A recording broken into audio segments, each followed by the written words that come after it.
हमारे सब के लिए, आवाम की सहायता के लिए और गरीब को गणेश मान के सेवा की है। जो जन नेता है, जो गरीब के गणेश मान के सेवा करते हैं, सर्व समाज को जिन्होंने साथ लेके इस कांग्रेस के शासन में जो राहत प्रदान की है, चाहे गांव का गरीब हो, चाहे कर्मचारी हो, चाहे कोई एनजीओ हो, चाहे महिला सशक्तिकरण का मामला हो, उन्होंने जो कहा वो किया।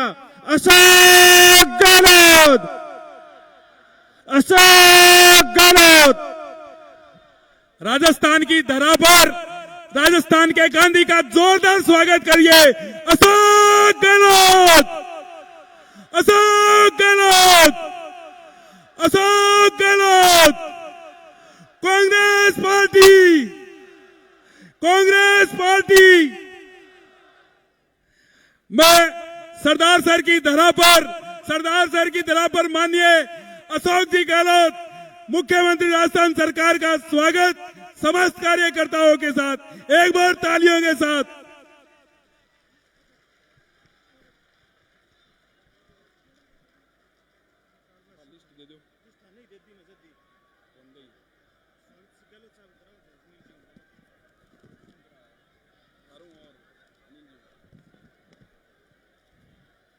मैं समस्त कार्यकर्ताओं से निवेदन करूंगा कि राजस्थान के जननायक आपके बीच पधार चुके हैं। एक बार आप पिछले 6 घंटों से जिस शख्सियत का इंतजार कर रहे हैं, वो शख्सियत आपके सामने विराज चुकी है। एक बार जोरदार तालियों से यशस्वी मुख्यमंत्री राजस्थान सरकार का स्वागत। मैं श्रीमान अनिल शर्मा विधायक सरदार सर और श्री केसरी शर्मा उप प्रधान सरदार सर से निवेदन करूंगा कि हमारे जननायक माननीय अशोक गहलोत साहब का स्वागत साल और साफे से एक जोरदार तालियों के साथ।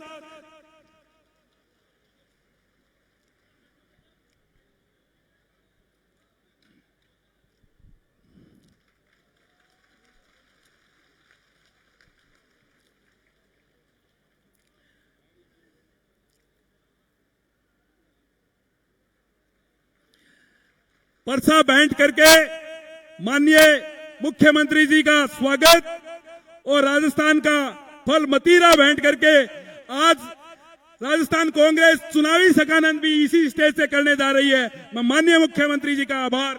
मैं अब माननीय विधायक जी से निवेदन करूंगा, काबीना मंत्री गोविंद जी मेघवाल का स्वागत।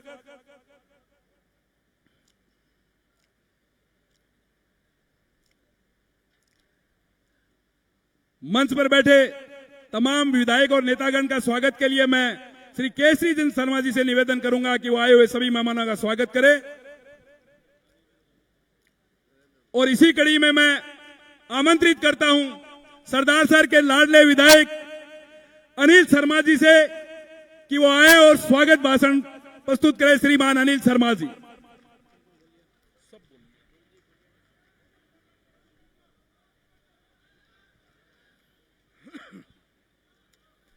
सबसे पहले तो मैं आज पूज्य पिताजी स्वर्गीय पंडित भंवरलाल जी शर्मा जी को उनकी प्रथम पुण्यतिथि पर नमन करता हूं। आज पंडित जी के स्मृति स्थल और मूर्ति अनावरण के लिए पधारे राजस्थान के विकास पुरुष परम सम्माननीय राजस्थान के लोकप्रिय मुख्यमंत्री माननीय अशोक जी गहलोत साहब, मंचस्थ काबीना मंत्री सम्माननीय गोविंद राम जी मेघवाल साहब, पार्टी के वरिष्ठ नेता सम्माननीय नरेंद्र जी बुढ़ानिया साहब, सम्माननीय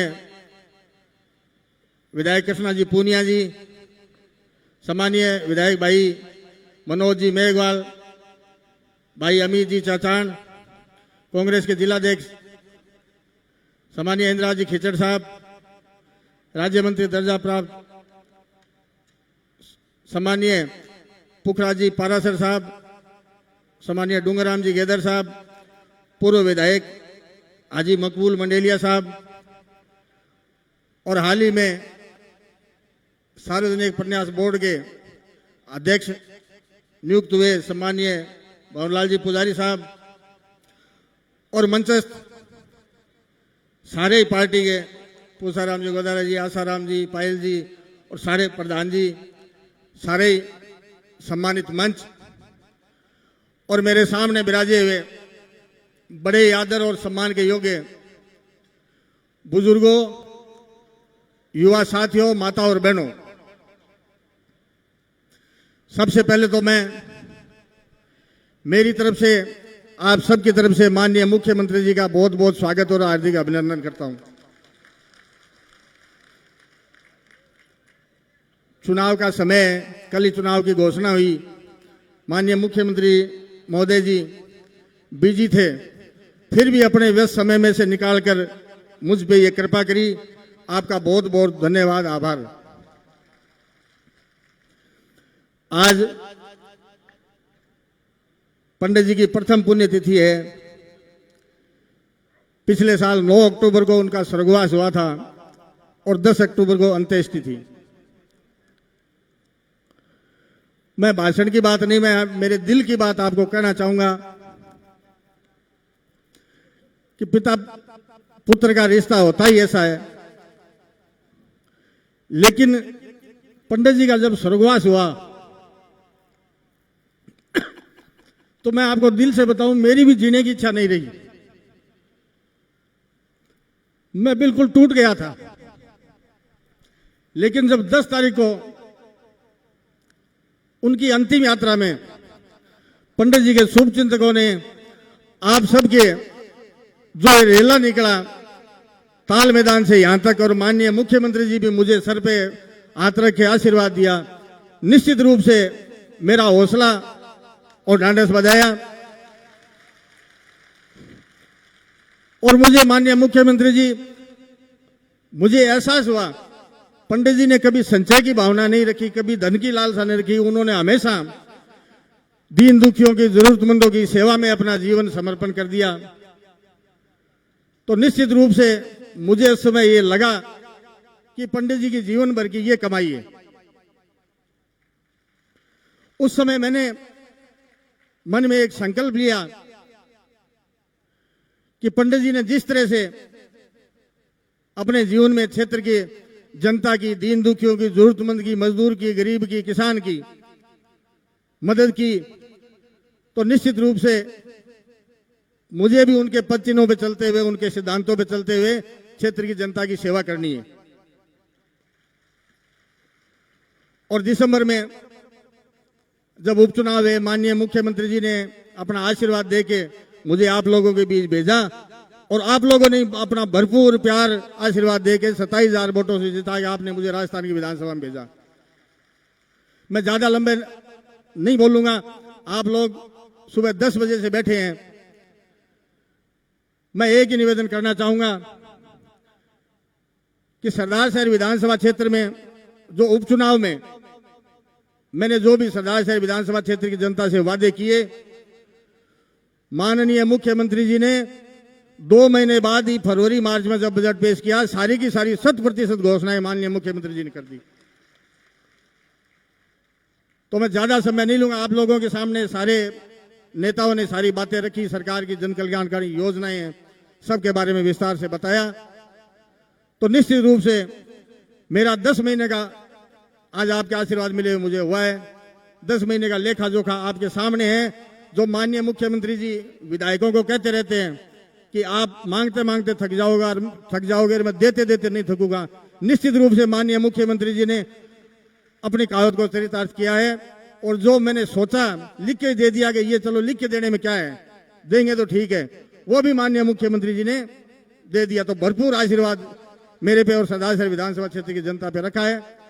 तो ज्यादा नहीं कहते हुए मैं आपसे इतना ही निवेदन करूंगा कि माननीय मुख्यमंत्री जी ने जो जन कल्याणकारी योजनाएं इस प्रदेश में लागू की है हर वर्ग के हितों के लिए, उनको प्रदेश में लागू रहने के लिए जरूरी है कि आने वाले जो 23 नवंबर को जो चुनाव है, चौथी बार प्रदेश में माननीय गहलोत साहब के नेतृत्व में कांग्रेस की सरकार बनाए। ये मैं आपसे उम्मीद करता हूं। आप सारे हाथ खड़े करके सीएम साहब को विश्वास दिलाओगे, आप सरकार में भागीदार बनोगे। आप लोग इस काम के समय में अपना कीमती समय निकाल के पधारे, आपका दिल से बहुत बहुत धन्यवाद। जय हिंद, आभार। धन्यवाद विधायक महोदय। भाई मजो को नहीं आयो, जोर की ताली, जोर का स्वागत, सब ऊंचे हाथ करके ताली बजाओ, मुख्यमंत्री जी का स्वागत करो। ये राजस्थान के जननायक, अब आमंत्रित करता हूं आदरणीय मुख्यमंत्री जी को। राजस्थान के यशस्वी मुख्यमंत्री माननीय अशोक गहलोत साहब, अशोक गहलोत, अशोक गहलोत। हमारे मंत्रिमंडल के साथी और राजस्थान प्रदेश कांग्रेस कमेटी चुनाव के campaign committee chairman Govind Ram Meghwal साहब, हमारे वरिष्ठ साथी नरेंद्र बुढ़ानिया जी, आपके लोकप्रिय विधायक अनिल शर्मा जी, बहन कृष्णा पूनिया जी, मनोज मेघवाल जी, अमित चाचान जी, इंद्रराज जी खीचड़ साहब जिला अध्यक्ष, बमला जी पुजारी साहब चेयरमैन, राजपाल खरोला जी आपके पर्यवेक्षक, जो हमारे पुराने साथी भी हैं, मकबूल मंडलिया साहब, रियाना रियाज जी, डूंगराम जी कैदर साहब, पूछाराम जी गोदारा, शबदम गोदारा जी, पायल सैनी जी और तमाम हमारे सम्मानित मंच, उपस्थित बुजुर्गों, भाई और बहनों, नौजवान साथियों, ये जो सैलाब उमड़ा हुआ देख रहा हूं मैं, तो याद आ रही है पंडित जी की, कितना प्यार करते थे आपसे वो। कोई मरीज चला जाए तो देखभाल उसकी, सुख में दुख में हमेशा साथ रहते थे और जीवन पर्यंत उन्होंने 50-60 साल से सेवा करी क्षेत्र की। आज उनके जाने के बाद में जो राइट में लेफ्ट में जो बैठे हुए हैं और 5 घंटे से बैठे हुए हैं, तो बगैर लगाव के, बगैर विश्वास के, बगैर स्नेह के ये संभव नहीं है। आप लोग दिल से बैठे हुए और इस मीटिंग में मेरा आना आवश्यक था। मैं दिल्ली में था और बहुत बेस्ट प्रोग्राम भी थे और मैंने कहा मैंने अनिल शर्मा जी ने वादा किया है और चुनाव का माहौल है, उसमें जाना मुझे आवश्यक है। और मुझे खुशी है कि मैं वास्तव में सब काम छोड़ के मैं हाजिर हुआ और यहीं से जो है कल जो भारतीय जनता पार्टी ने अपनी लिस्ट आउट की है, चुनाव का बिगुल बच चुका है।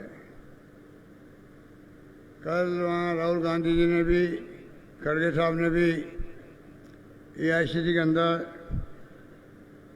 जातिगत जनगणना जिसका प्रस्ताव पास किया था अखिल भारतीय कांग्रेस कमेटी में छत्तीसगढ़ रायपुर के अंदर, उसके बारे में कल प्रस्ताव पास हुए। आपने देखा होगा टीवी के अंदर प्रेस कॉन्फ्रेंस। एक नई शुरुआत हुई है। महिलाओं को जो आरक्षण का सपना लंबे समय से विधायक MP बन सके वो 33%, ये जो लंबे समय से मांग थी, सोनिया जी ने, राजीव गांधी जी ने गांव में सरपंच से लगा के, अभी पायल सैनी बनी है अध्यक्ष, तो इसलिए बन पाई क्योंकि आरक्षण कर दिया महिलाओं के लिए, वरना हो सकता है वो नहीं बन पाती, कोई पुरुष बन पाता। तो जो शुरुआत की राजीव गांधी जी ने, उसके कारण से आज पूरे देश के अंदर महिलाएं प्रधान, प्रमुख, मेयर, पार्षद, सरपंच, पंच बनती है। वही अब आगे बढ़ रहा मामला। NDA गवर्नमेंट ने बिल पेश किया तो स्वागत किया कांग्रेस ने भी। हमारी पुरानी मांग थी, आप अगर बिल पेश कर दो हम आपका साथ देंगे, पर साथ में कहा भाई आप अगर ला रहे हो बिल तो साथ में जो है ओबीसी की महिलाएं जो है उनको मौका मिलना चाहिए, ओबीसी की महिला मौका मिलना चाहिए। एक प्रकार से नई शुरुआत 90 साल के बाद में 1931 में जाति वाइज सर्वे हुआ था 31 के अंदर, उस सर्वे को लेके सब चल रहे हैं लोग, अभी तक भी 90 साल हो गए। और सब जाति को इस देश के अंदर जाति धर्म सदियों से है, सदियों से है, और जब वो मिटने वाला नहीं है तो जाति में आपस में संघर्ष होता रहता है, वो कि मेरी जाति के ज़्यादा लोग हैं, वो कि मेरी जाति कम लोग हैं। तो कांग्रेस ने सोचा एक बार सर्वे हो जाए तो जो जाति पिछड़ी हुई है उनके लिए कोई स्कीम बनानी हो, मान लो जाति वाइज क्या काम करते हैं, क्या धंधा उनका है, सरकार क्या योजना बना सकती है, जनसंख्या कितनी है। तो सकारात्मक सोच के साथ में ये राहुल गांधी जी ने मुद्दा उठाया। एक बार देश में 90 साल के बाद में सब जातियों को, सब धर्म के लोगों को मालूम पड़ता है हमारी इतनी आबादी है, उसके हिसाब से सरकार किसी पार्टी की हो उसका आधार बन जाता है कि वो किस प्रकार से उस पर कार्रवाई करे, किस प्रकार योजना बनाए, किस प्रकार उनको राहत दे, किस प्रकार उनको सोशल सिक्योरिटी दे, सामाजिक सुरक्षा प्रदान करे। ये सामाजिक न्याय की बात है। तो बहुत बड़ा एक कदम है, ऐतिहासिक कदम है जो अब जातिगत जनगणना के आधार पर आगे बढ़ेगा। अभी हमने सर्वे की बात करी, जनगणना हम नहीं करा सकते हैं, संविधान के अंतर्गत जनगणना केंद्र सरकार करा सकती है। हम खाली सर्वे कर सकते हैं, हर परिवार की आर्थिक स्थिति क्या है, सामाजिक स्थिति क्या है। हमने फैसला किया राजस्थान में करवाने का। तो आप सोच सकते हो कि हमारी स्कीम हमने इतनी बनाई है, हम 1 करोड़ लोगों को पेंशन दे रहे हैं राजस्थान के अंदर, उसमें बुजुर्ग भी हैं, 1000 रुपये प्रति माह कर दिए हमने, 1000 रुपये मिनिमम कर दिए। अभी पति पत्नी दोनों हैं तो 2000 प्रति माह मिल रहे हैं उन लोगों को। ज़्यादा बुजुर्ग 80 साल के हैं 1500 रुपये प्रति पति को भी, 1500 पत्नी को भी। तो एक प्रकार से ये सोशल सिक्योरिटी है। बूढ़े लोगों को अपने घर में, परिवार में मान सम्मान भी मिलता है। जब सरकार की पेंशन मिलती है तो पूरे परिवार वाले भी मान सम्मान करते हैं उनका। बेटे पोते भी आगे पीछे फिरते हैं दादा दादी के, भाई के सेवा करेंगे तो कम से कम हमें 5 रुपये नोट देंगे, 10 रुपये देंगे, 20 रुपये देंगे, 100 रुपये देंगे। सेवा भी होती है, घर में माहौल भी अच्छा रहता है। और कई बार घरों में जो है, कई घरों में ऐसी परिस्थिति होती है, अगर बूढ़े माँ बाप जो होते हैं, बूढ़े लोग होते हैं ना, उनको थोड़ा बहुत दिल दुखा दो, ज़्यादा दिल दुखता है।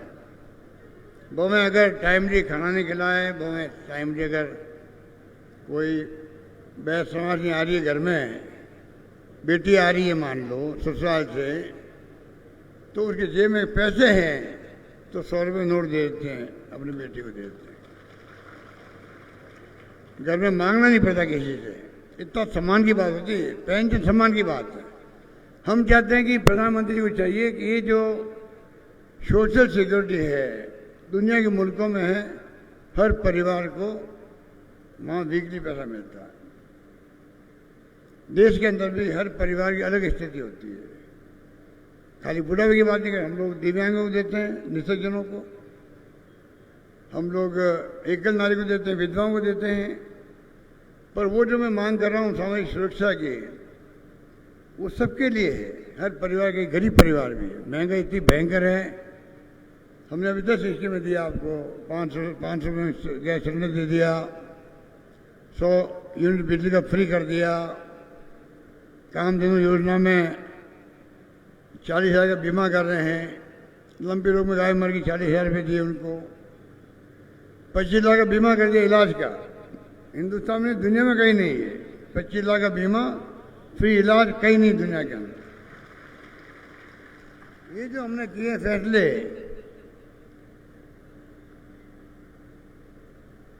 शिक्षा के क्षेत्र में हम लोग बहुत आगे बढ़ गए हैं।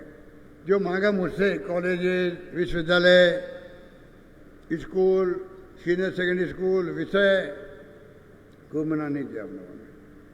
Primary health centre, PHC, CHC, district अस्पताल, उप जिला अस्पताल, पंडित जी ने मांगा, अनिल जी ने मांगा, उप जिला अस्पताल दे दिया। आज वो शानदार चल रहा है। उनका नामांकन की घोषणा ही मैंने कर दी थी पहले, आपको मालूम है, पंडित जी के नाम का अस्पताल हुआ है। तो जो हमने शिक्षा में, स्वास्थ्य सेवाओं में, पानी की योजना, जल जीवन मिशन चल रहा है, थोड़ा धीमा चल रहा है कुछ कारणों से, बिजली का उत्पादन हो रहा है, सोलर का अलग हो रहा है, विंड का अलग हो रहा है, सड़कें बन रही, 1,50,000 किलोमीटर सड़कें बन रही राजस्थान के अंदर, हिंदुस्तान में कहीं नहीं बन रही थी सड़कें।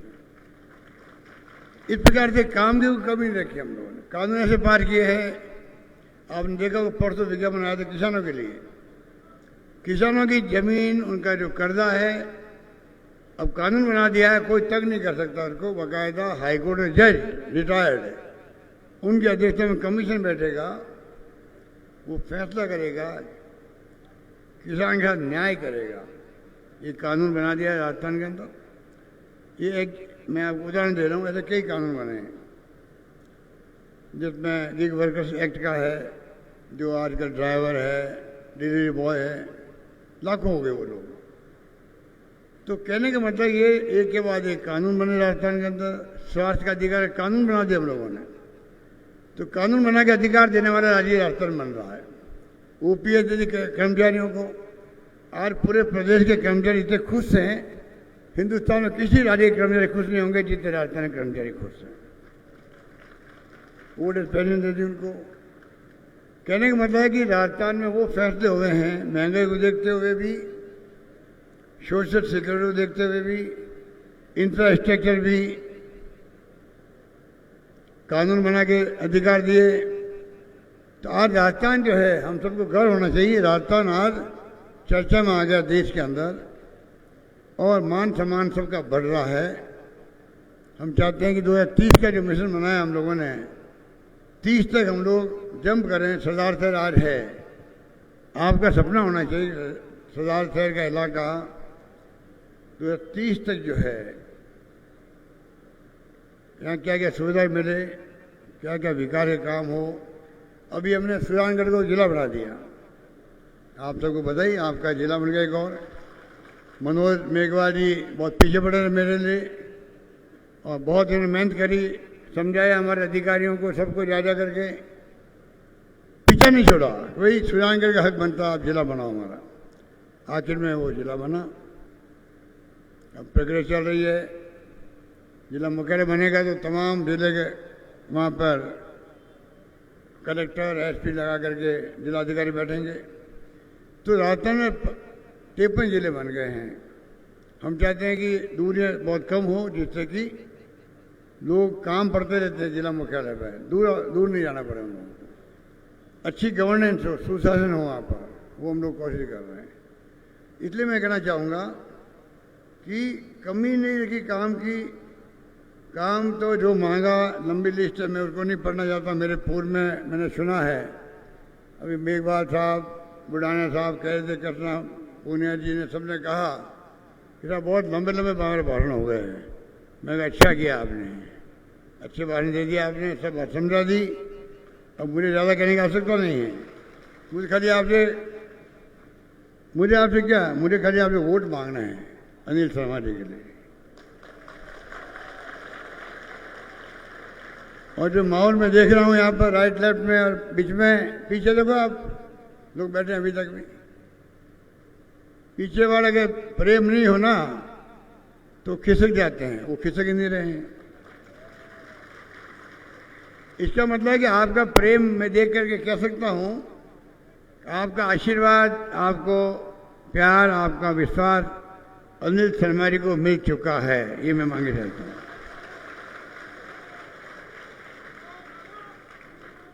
चुनाव में कई जुमले आएंगे, चुनाव में बड़े बड़े नेता आएंगे, धन की कमी नहीं है बीजेपी के पास में, देश में लूट मचा रखी है, कोई पॉलिटिकल पार्टियों को पैसा देने के लिए कोई तैयार होता है उद्योगपति, शाम को उनके घर इनकम टैक्स पहुंचाती है तंग करने के लिए। आप बताइए, एक तरफ पहले इकट्ठा करे वो लोग, इलेक्ट्रोल बॉन्ड निकाल दिए। पूछो आप इलेक्ट्रोल बॉन्ड निकाल करके आप लीगली करप्शन कर रहे हो, आप लीगली करप्शन कर रहे हो कि बॉन्ड लीगली है, उद्योगपतियों में देर हम क्या करें? आप बताइए। 95% उद्योगपति को देना पड़ता है बीजेपी को पैसा, कि रैली निकालेंगे, फिर धनबल का प्रयोग करेंगे, बड़े बड़े मंत्री आएंगे, आने लग गए हैं। मोदी जी 9 बार आ चुके हैं, 9 बार। इन सबको तकलीफ यह है कि सरकार हमने गिरा दी मध्य प्रदेश में, कर्नाटक में, महाराष्ट्र की गिरा दी, राजस्थान गिराने में असफल रहे हैं। मन में जो एक कोने में जो तकलीफ इनको है, टीस जो है, वो बार बार उभरती है, तकलीफ देती इनको, और फिर ये धावा बोलते राजस्थान के ऊपर किसी प्रकार से सरकार नहीं बनने दें, रिपीट नहीं करने दें। दर्द वो छिपा हुआ है और धावा बोले हमारे ऊपर, सरकार नहीं गिराने का दर्द उनको है। और इसीलिए मुझे और मेरी सरकार को कांग्रेस पार्टी टारगेट बना रहे हैं कि जो हम सरकार नहीं गिरा पाए, और गिराना बहुत ही पाप था वो।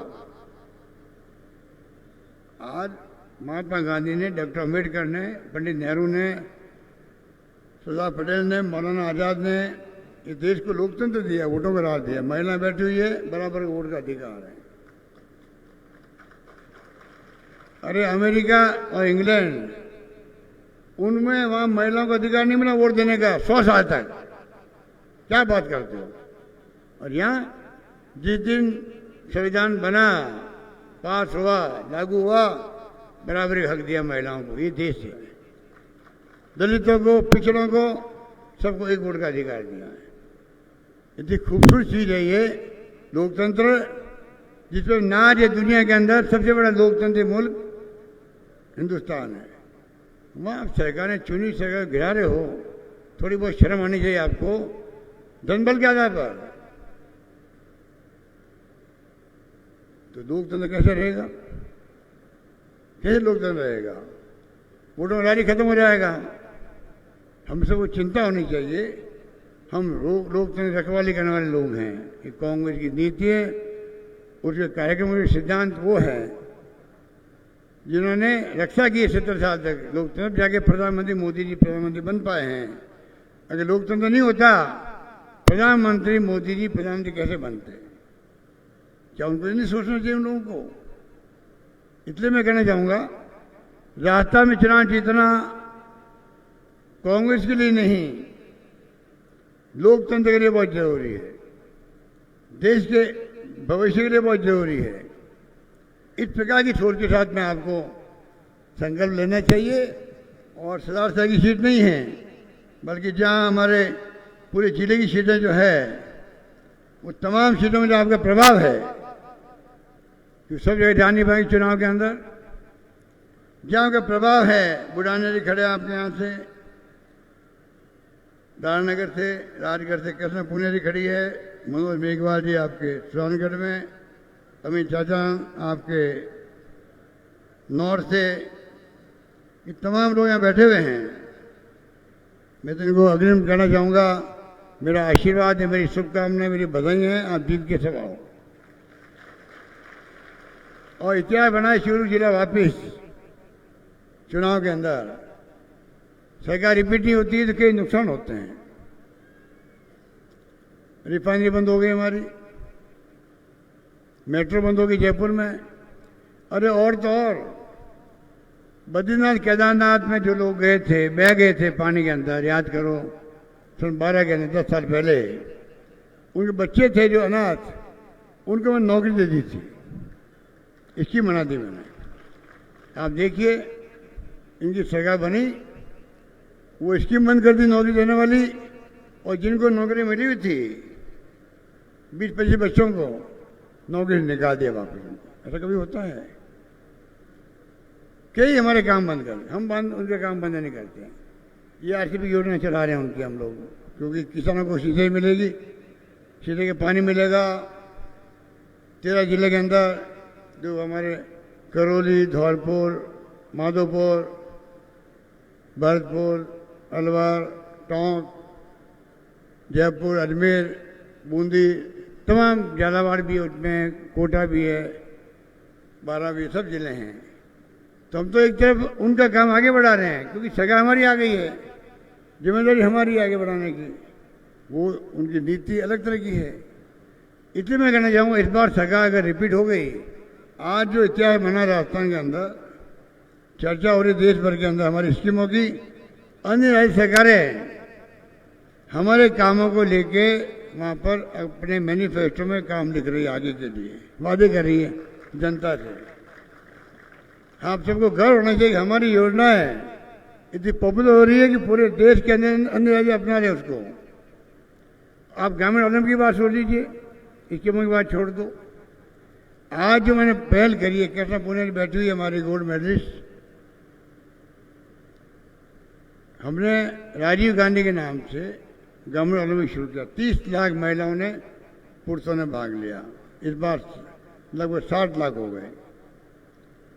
कोई उम्र नहीं रखी हमने, बूढ़े बूढ़े हमारे लोग, बेटे पोते साथ खेले, पूरे परिवार वाले साथ खेलते रहे। कबड्डी हो, खो खो हो, वॉलीबॉल हो या रस्साकशी हो, कुछ भी हो, एक नई शुरुआत करी। अब खुशी होगी, हमारे इस प्रयोग को इतना लाइक किया गया। दुनिया के अंदर देश में कहीं कोई राज्य नहीं होगा देश में जो पूरे गांव वालों को सबको आप खेल के मैदान में उतार दो। अब कई राज्य सरकार इस काम को हाथ में लिया। ये तमाम पहल जो हमने करी है, ऐसे कानून बनाए हम लोगों ने, उसका फायदा मिल रहा है।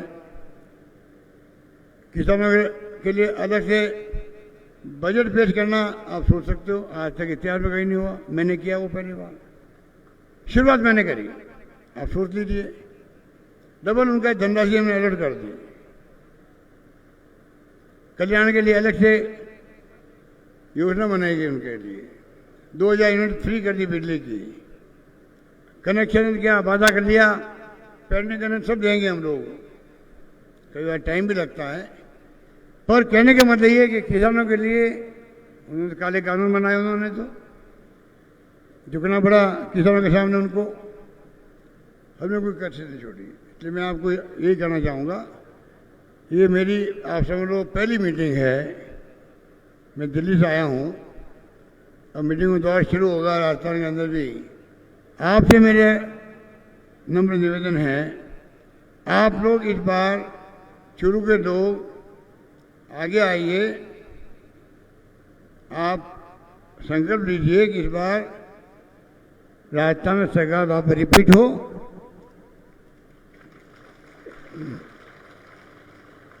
और जो वादे ये आपको गुमराह करेंगे, झूठे वादे करेंगे, अफवाह फैलाएंगे, हमारे ऊपर आरोप लगाएंगे, झूठे आरोप लगाएंगे, उन सबको दरकिनार करके आपको कामयाब करना है।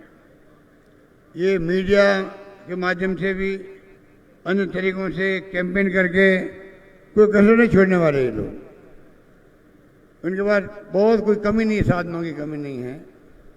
अभी आप बताइए, एक किसान का फोटो लगा दे, फोटो, इसकी जमीन कुड़क हो गई है। आपने देखा होगा सोशल मीडिया में, वो किसान,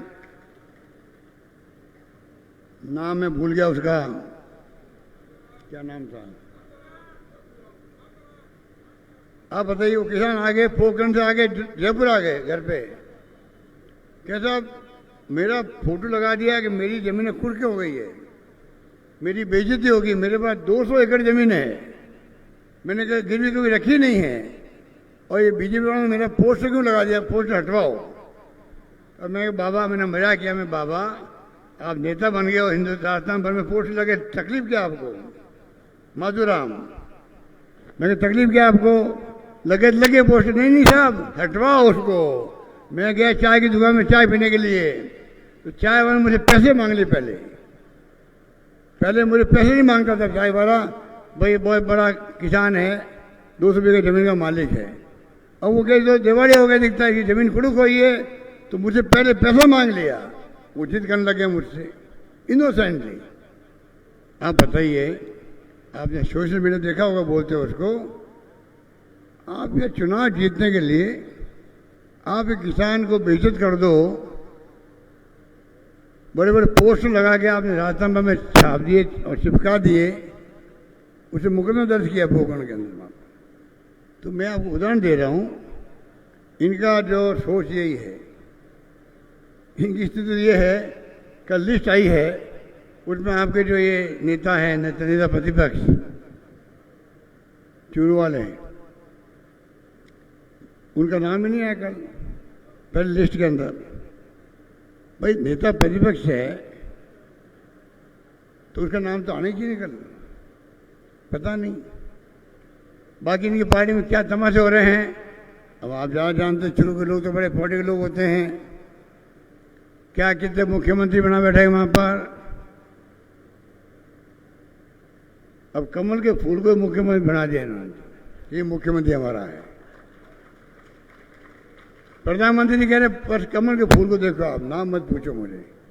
तो भाई प्रधानमंत्री के नाम आगे कर रहे हैं। मैं पूछना चाहता हूं कि भाई मैं तो एक राज्य का मुख्यमंत्री हूं, मुख्यमंत्री में प्रधानमंत्री में बहुत बड़ा अंतर होता है। प्रधानमंत्री किसे कहता है देश का? प्रधानमंत्री पूरी दुनिया को, भाई हिंदुस्तान के प्रधानमंत्री कौन? नरेंद्र मोदी जी है।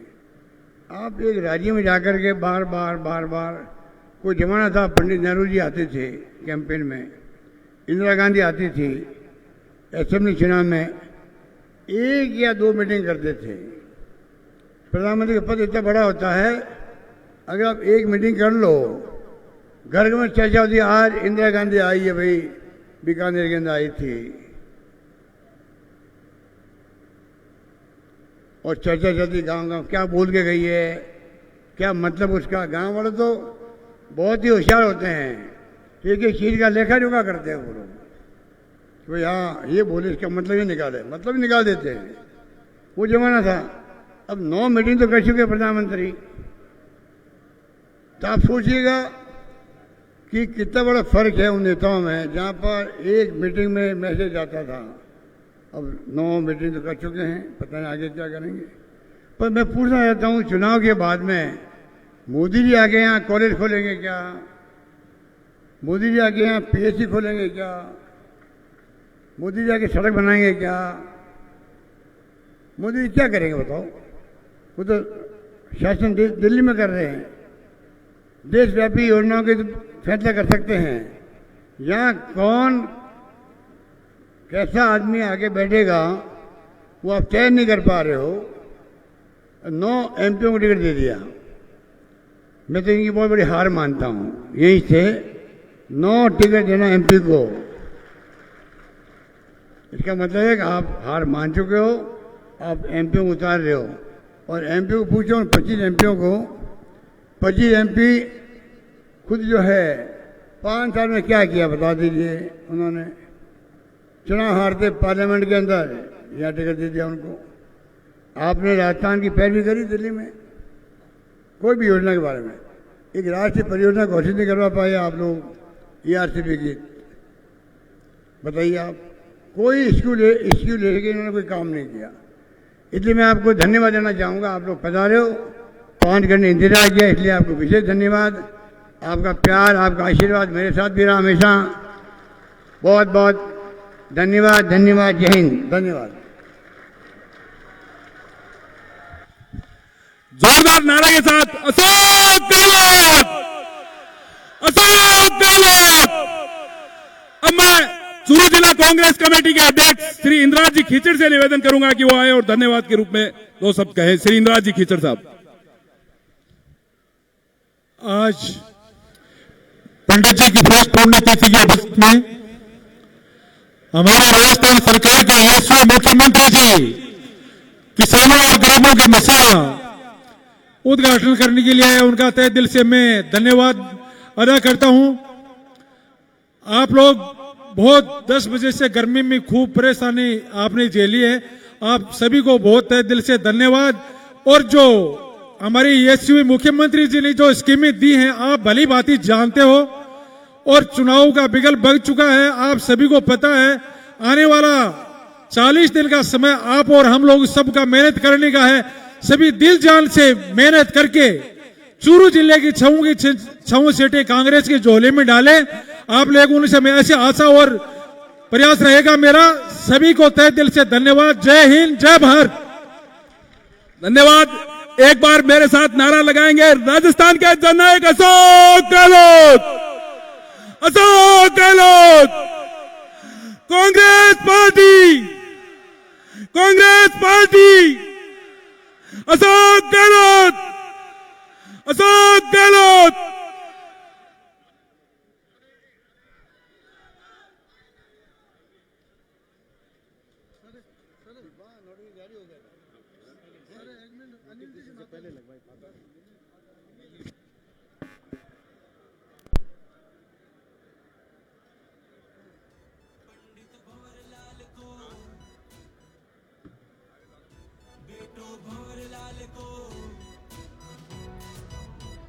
पंडित भंवरलाल को,